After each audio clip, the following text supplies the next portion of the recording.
Hello folks, today I want to welcome you for a short Automan Talks about the car that I'm currently testing, which is a ŠKODA Superb in the L&K top trim level and as a 190 horsepower diesel engine. The car that I will be testing for the next days, and after a few days of driving I want to give you my initial response of what I really liked and realized about this car. So starting off, I would say the suspension is probably something that really amazed me. The comfort that you can get in the comfort setting of the chassis setting. So if I'm going into the mode selector here, I have to turn the ignition on first.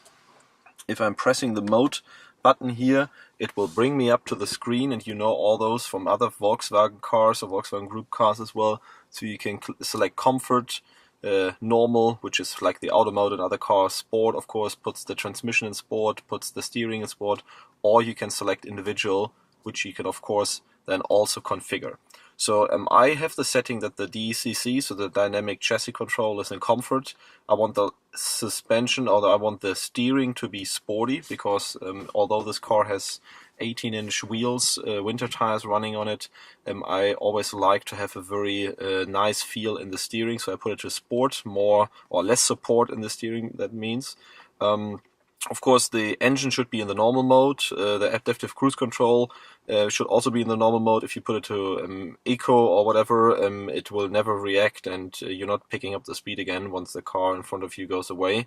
Yeah, and you have some other settings about climate and how aggressive, let's say, the dynamic light assist should work. So this is about the chassis overall, saying really, if you compare it also to a Volkswagen Passat, the comfort setting is more comfortable than what you experience there, and I'm really amazed how much they have done. So they really use the longer wheelbase to make use of it.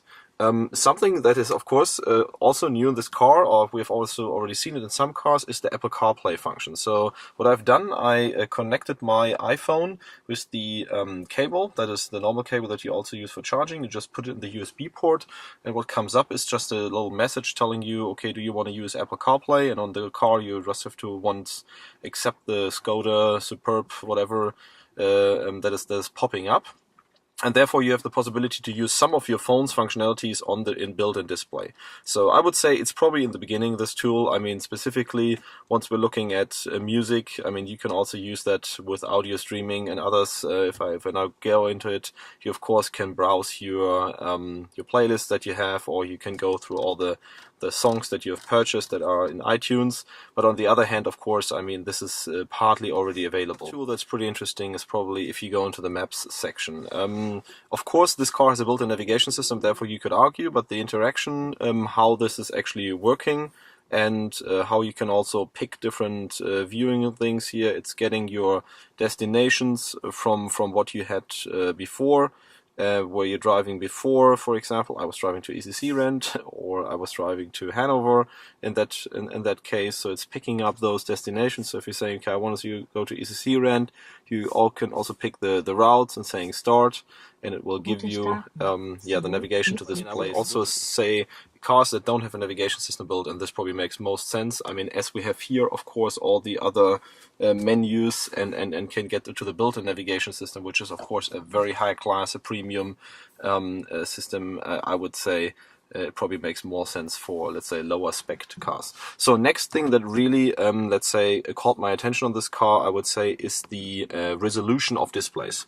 So first of all, if you look at the middle display, I know it's nothing new, but to me it really you can really see that there's a high resolution display, and behind everything reacts super quick. So I believe the processing power is even more to what we have experienced, for example, in a Seat Cupra that we drove.